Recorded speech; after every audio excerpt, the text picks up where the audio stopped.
प्यारे बच्चों, आज मैं आप लोगों को क्लास 9 आईसीएसई बोर्ड का पाठ काकी, जिनके राइटर सियाराम शरण गुप्त जी हैं, इसका मैं फुल एक्सप्लेनेशन करने जा रही हूँ। और बच्चों, इससे पहले मैं क्लास 9 का और सारा वीडियो बना चुकी हूँ। उन सबको देखने के लिए आप ऊपर दिए गए आई बटन पर क्लिक करके देख सकते हैं, या नीचे दिए गए डिस्क्रिप्शन बॉक्स में देख सकते हैं, या प्लेलिस्ट में जाकर देख सकते हैं। और बच्चों, आप मुझे इंस्टाग्राम, फेसबुक और ट्विटर पर भी फॉलो कर सकते हैं। तो पाठ शुरू करते हैं। काकी। तो सबसे पहले सियाराम शरण गुप्त जो राइटर हैं, इनके बारे में थोड़ी सी जानकारी प्राप्त कर लेते हैं, क्योंकि राइटर के बारे में भी आप लोगों को पूछा जाएगा। तो सियाराम शरण गुप्त का जन्म झांसी के निकट चिरगांव में सन 1895 ईस्वी में हुआ। राष्ट्रकवि मैथिली शरण गुप्त जो हैं, उनके अनुज थे। प्रारंभिक शिक्षा पूरी करने के बाद इन्होंने घर पर ही गुजराती, अंग्रेजी और हिंदी भाषा सीखी। गुप्त जी विश्व प्रेम, विश्व शांति, सत्य और अहिंसा से आजीवन प्रभावित रहे। इनके साहित्य में दरिद्रता, कुरीतियों के विरुद्ध आक्रोश जैसे भावों की बहुलता है। गुप्त जी को दीर्घकालीन साहित्य सेवाओं के लिए सन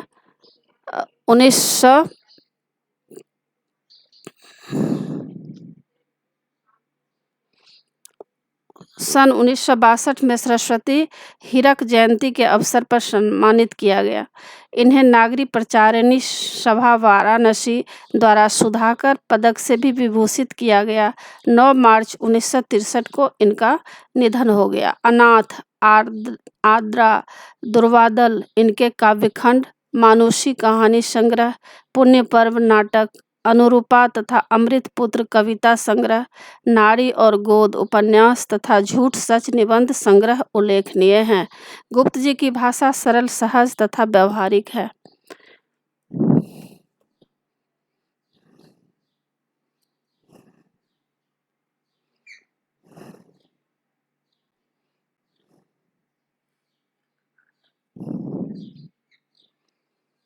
तो पाठ शुरू करते हैं। काकी।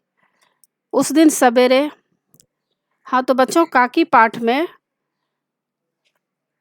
एक छोटा बच्चा जिसकी माँ भगवान के घर चली गई है, वह बच्चा अपनी माँ को भगवान के घर से वापस लाना चाहता है। वह सोचता है कि अगर पतंग की रस्सी में काकी लिखकर ऊपर भेज दिया जाए तो जरूर उसकी माँ रस्सी के सहारे नीचे उतर जाएगी। संजोगवश क्या होता है, बच्चे पिता के कोट से 1 रुपये निकालकर पतंग खरीद लेते हैं। पिता को गुस्सा आ जाता है और उनके पिता वहाँ पहुंचकर पूछते हैं कि 1 रुपये कोट से किसने निकाला, और बात समझ में आ जाता है कि बच्चे ने पैसे निकाल लिए हैं। फिर वो क्या करते हैं, गुस्से में उस पतंग को फाड़ देते हैं। यह बहुत ही दुख भरी कहानी है। तो आइए पाठ शुरू करते हैं। उस दिन बड़े सवेरे श्यामू की नींद खुली तो उसने देखा कि घर में कोहराम मचा हुआ था, मतलब चारों तरफ शोर शराबा था। उसकी माँ नीचे से ऊपर तक एक कपड़ा ओढ़े हुए कंबल पर भूमि शयन कर रही थी, मतलब नीचे जमीन पर उनके लाश को लेटाया गया था, और घर के सब लोग उसे घेर कर बैठे बड़े करुण ढंग से विलाप कर रहे थे, और सारे लोग जो हैं रो रहे थे। लोग जब उमा को श्मशान ले जाने के लिए उठाकर ले जाने लगे, तब श्यामू ने बड़ा उपद्रव मचाया, मतलब श्यामू जो है बहुत ही शोर शराबा किया। लोगों के हाथ से छूटकर वह उमा के ऊपर जा गिरा। बोला, काकी सो रही हैं, उन्हें इस तरह उठाकर कहाँ लिए जा रहे हो? मैं न जाने दूंगा। तो बच्चे जान गए थे कि उनकी माँ, उन बच्चे को पता नहीं था कि उनकी माँ जो है गुजर चुकी हैं, मर चुकी हैं। बच्चे यही सोच रहे थे कि माँ सोई हुई हैं तो लोग क्यों उनको उठाकर ले जा रहे हैं। तो वह मना करने लगा कि मैं माँ को नहीं जाने दूंगा। लोग बड़ी कठिनता से उसे हटा पाया। काकी के दाह संस्कार में उसे जाने नहीं दिया गया। एक दासी राम राम करके उसे घर पर ही संभाले रही। तो एक दासी थी, नौकरानी थी, जो उस बच्चे को घर में संभाल रही थी। श्मशान घाट तक बच्चे को नहीं ले जाया गया, क्योंकि बच्चे बहुत छोटा था और उसे कुछ भी हो सकता था रोते रोते, इसीलिए लोग उसको नहीं ले गया। यद्यपि बुद्धिमान गुरुजनों ने उसे विश्वास दिलाया कि उसकी काकी उसके मामा के यहाँ गई है, परंतु असत्य के आवरण में सत्य बहुत समय तक छिपा नहीं रह सकता है। मतलब वहाँ पर जो भी लोग थे, बड़े गुरुजन लोग थे, तो झूठ से बोल दिए कि काकी जो है ना मामा के घर गई है, लेकिन कोई भी सच जो है अधिक देर तक छिपा नहीं रह सकता है। आसपास के अबोध बालकों के मुँह से ही वह प्रकट हो गया और आसपास जो बच्चे थे वह बता दिया कि काकी की मृत्यु हो गई है। यह बात उससे छिपी न रह सकी कि काकी कहीं नहीं ऊपर राम के यहाँ गई है। राम मतलब भगवान के घर गई है। काकी के लिए कई दिन तक लगातार रोते-रोते उसका रुदन तो क्रमशः शांत हो गया, परंतु शोक शांत नहीं हुआ। मतलब बच्चे जो हैं वह अपनी माँ के लिए बहुत रोया, इतना रोया कि मतलब रोते ही रह गया। लेकिन रोना तो शांत हो गया, लेकिन अंदर से वह सोच रहा था कि काकी कहाँ चली गई हैं। वर्षा के अनंतर 1-2 दिन में ही पृथ्वी के ऊपर का पानी तो अगोचर हो जाता है, परंतु भीतर ही भीतर उसकी आर्द्रता जैसे बहुत दिनों तक बनी रहती है, वैसे ही उसके अंतःस्थल में वह शोक जाकर बस गया था। मतलब क्या होता है बच्चों, जब बारिश होती है तो सूरज की रोशनी पड़ने पर क्या होता है, ऊपर का पानी तो सूख जाता है, लेकिन अंदर का जो पानी होता है वह अंदर जो है बना ही रहता है, थोड़ा-थोड़ा पानी अंदर रहता ही है। तो उसी तरह की स्थिति इस बच्चे की हो गई है। ऊपर से तो रोना वह बंद कर दिया है, लेकिन काकी यानी उसकी माँ की याद उसे बहुत ही आ रही है और बहुत ही चिंतित अवस्था में रहता है। वह प्रायः अकेला बैठा-बैठा शून्य मन से आकाश को ताका करता था। मतलब आकाश की तरफ वह देखा करता था, बहुत ही उदास रहा करता था। एक दिन उसने ऊपर आसमान में पतंग उड़ती देखी, ना जाने क्या सोचकर उसका हृदय खिल उठा। तो एक दिन क्या हुआ, देखा कि आसमान में पतंग उड़ रही है, तो वह सोचा कि चलो उसको कुछ खुशी हो गई। विश्वेश्वर के पास जाकर बोला, काका मुझे एक पतंग मंगा दो। मतलब विश्वेश्वर जो उनके पिता थे, उनके पास जाकर वह बच्चा कहता है कि काका मुझे एक पतंग मंगा दो। पत्नी की मृत्यु के बाद विश्वेश्वर अन्मनस्क रहता था, मतलब बहुत ही दुखी रहा करता था, कोई भी काम में मन नहीं लगता था। तो बोला कि अच्छा मंगा दूंगा, कहकर वे उदास भाव से कहीं और चले गए। श्यामू पतंग के लिए बहुत उत्कंठित था, मतलब बहुत ही उतावला था कि पतंग उसे किसी भी तरह जल्द से जल्द मिल जाए। वह अपनी इच्छा किसी तरह रोक न सका। एक जगह खूंटी पर विश्वेश्वर का कोट टंगा हुआ था, मतलब उसके पिता का कोट टंगा हुआ था। इधर-उधर देखकर उसने एक स्टूल सरकाकर रखा और ऊपर चढ़कर कोट की जेबें टटोली, मतलब कोट में ढूँढने लगा। उसमें से एक चवन्नी मतलब 25 पैसे का आविष्कार करके वह तुरंत वहाँ से भाग निकला। तो क्या हुआ, जब कोर्ट में देखा तो वहाँ उनको क्या मिला, एक चवन्नी। चवन्नी का मतलब 25 पैसे उसको मिला और वह तुरंत वहाँ से भाग निकला। किस लिए गया? वह पतंग खरीदने के लिए। सुखिया दासी का लड़का भोला श्यामू का समवयस्क साथी था। मतलब दोनों एक ही उम्र का था, साथी था, दोस्त था। कौन? सुखिया दासी का लड़का भोला। वह क्या था? श्यामू का समवयस्क था, मतलब दोस्त था, साथी था। श्यामू ने उसे चौनी देकर कहा, अपनी जीजी से कहकर गुपचुप एक पतंग और डोर मंगा दो। देखो खूब अकेले में लाना, कोई जान ना पाए।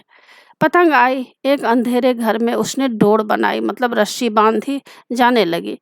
श्यामू ने धीरे से कहा, भोला किसी से न कहो तो एक बात कहूँ? भोला ने सिर हिलाकर कहा, नहीं किसी से नहीं कहूँगा। श्यामू ने सिर हिलाकर कहा, मैं यह पतंग ऊपर राम के यहाँ भेजूंगा, इसे पकड़कर काकी नीचे उतरेंगी। मैं लिखना नहीं जानता, नहीं तो इस पर उसका नाम लिख देता। अब देखिए श्यामू क्या कह रहा है भोला से कि देखो भोला, यह जो पतंग है ऊपर राम के यहाँ मतलब भगवान के पास यह मैं भेजूंगा और इसे पकड़कर मेरी जो काकी है वह नीचे उतर जाएगी। लेकिन मैं तो लिखना जानता नहीं, नहीं तो मैं उस पर काकी ज़रूर लिख देता। भोला श्यामू से अधिक समझदार था। उसने कहा, बात तो अच्छी है, परंतु एक कठिनता है। यह डोर पतली है, मतलब यह जो तुम रस्सी बांधोगे पतंग में, यह रस्सी बहुत पतली है। इसे पकड़कर काकी उतर नहीं सकती, मतलब यह रस्सी टूट जाने का डर है। पतंग में मोटी रस्सी हो तो सब ठीक हो जाएगा। तो भोला कह रहा है कि काकी तो मतलब बड़ी है और ये पतली सी रस्सी तो टूट जाएगी, लेकिन अगर मोटी रस्सी रहेगी तो काकी आराम से नीचे उतर जाएगी। श्यामू गंभीर हो गया। मतलब यह कि बात लाख रुपए की सुझाई गई है, परंतु कठिनता यह थी कि मोटी रस्सी कैसे मंगाई जाए। पास में दाम है नहीं और घर के कठिनता यह थी कि मोटी रस्सी कहाँ से मंगाई जाए। तो पास में दाम है नहीं और घर के जो आदमी उसकी काकी को बिना दया धर्म के जला आए हैं, वे उसे इस काम के लिए कुछ नहीं देंगे। उस दिन श्यामू को चिंता के मारे बड़ी रात तक नींद नहीं आई। अब बच्चा सोच रहा है श्यामू कि हमारे घर में तो इतने निर्दयी लोग हैं कि मेरी काकी को बिना दया माया, उन लोगों के पास कोई भी दया नहीं था। उन लोगों ने क्या किया, मेरे काकी को जला दिए और वो लोग पैसे भी तो देंगे नहीं। उस रात उसको नींद नहीं आई। पहले दिन की तरकीब से दूसरे दिन उसे विश्वेश्वर के कोट से 1 रुपये निकाला। अब क्या किया, दूसरे दिन अपने पापा के कोट से 1 रुपया निकाल लिया, ले जाकर भोला को दिया और बोला, देख लो भोला, किसी को मालूम ना हो रे पाए, अच्छी अच्छी 2 रस्सियाँ मंगा दे। इस रस्सी 1 रस्सी ओछी पड़ेगी, मतलब छोटी पड़ जाएगी, कम पड़ जाएगी। जवाहर भैया से मैं एक कागज़ पर काकी लिखवा रखूँगा, नाम की चीट रहेगी तो पतंग उन्हीं के पास पहुँच जाएगी। अब बच्चा कह रहा है कि मैं क्या करूँगा, काकी इस पर लिखवा लूँगा। किससे लिखवा लूँगा? जवाहर भैया से, और यह जो चीट है वहाँ पहुँच जाएगी और मेरी काकी जो है उतर जाएगी इस पर। 2 घंटे बाद प्रफुल्ल मन से, मतलब खुशी मन से, श्यामू और भोला अंधेरी कोठरी में बैठे-बैठे पतंग में रस्सी बाँध रहे थे। अकस्मात, मतलब अचानक से, शुभ कार्य में विघ्न की तरह उग्र रूप धारण किए हुए विश्वेश्वर वहाँ आ घुसे। तो दोनों बच्चे जो हैं तैयारी कर रहे थे रस्सी बांधने की, लेकिन उसी समय अचानक से उनके पिता आ जाते हैं। भोला और श्यामू को धमका कर बोले, तुमने हमारे कोट से रुपए निकाला है? भोला सकपकाकर एक ही डांट में मुखबिर हो गया। और भोला जो है एक ही डांट में मुखबिर हो गया, मतलब क्या हुआ, जो कुछ सोच पाने की अवस्था में भेद खोल देना। और एक ही बात में वो क्या किया, भेद सारा खोल दिया। श्यामू भैया ने रस्सी और पतंग मंगाने के लिए निकाला था। अब वह बोल दिया कि श्यामू भैया ने रस्सी और पतंग मंगाने के लिए यह पैसा निकाला था। विश्वेश्वर ने श्यामू को 2 तमाचे जर कर कहा, चोरी सीख कर जेल जाएगा? अच्छा, तुझे आज अच्छी तरह समझाता हूँ। यह कहकर फिर तमाचे जरे और कान मलने के बाद पतंग फाड़ डाली। अब रस्सियों की ओर देखकर कहा, ये किसने मंगाई? भोला ने कहा, इन्होंने मंगाई थी। कहते थे इससे पतंग तानकर काकी को राम के यहाँ से नीचे उतारेंगे। विश्वेश्वर हतबुद्धि होकर वहीं खड़े रह गए। मतलब विश्वेश्वर जो हैं हतबुद्ध होकर, मतलब जो कुछ सोच पाने की अवस्था में ना हो, इस तरह से वो खड़े रह गए। सोचते रह गए कि बच्चे काकी के लिए यह पैसे इकट्ठे किए थे, लेकिन मैंने तो बहुत बड़ी गलती कर दी। उन्होंने फटी हुई पतंग उठाकर देखी, उस पर चिपके हुए कागज पर लिखा था काकी। तो विश्वेश्वर क्या करते हैं, उनके पिता उस फटे हुए पतंग को फिर से देखते हैं और उस पर लिखा था काकी। यह सोचकर दुखी हो जाते हैं। तो यही था पाठ बच्चों, काकी चैप्टर। तो आशा है आप लोगों को सारा पाठ अच्छी तरह समझ में आ गया होगा और एग्ज़ाम के लिए तैयार कर लीजिएगा। और बच्चों, आप मेरे चैनल देवज नागरी को ज़रूर सब्सक्राइब कीजिएगा और सब्सक्राइब के बगल में बेल आइकन बटन है, उसे क्लिक कीजिएगा ताकि जो भी मैं वीडियो बनाती हूँ उसका नोटिफिकेशन आप तक जल्द से जल्द पहुँच जाएगा। धन्यवाद।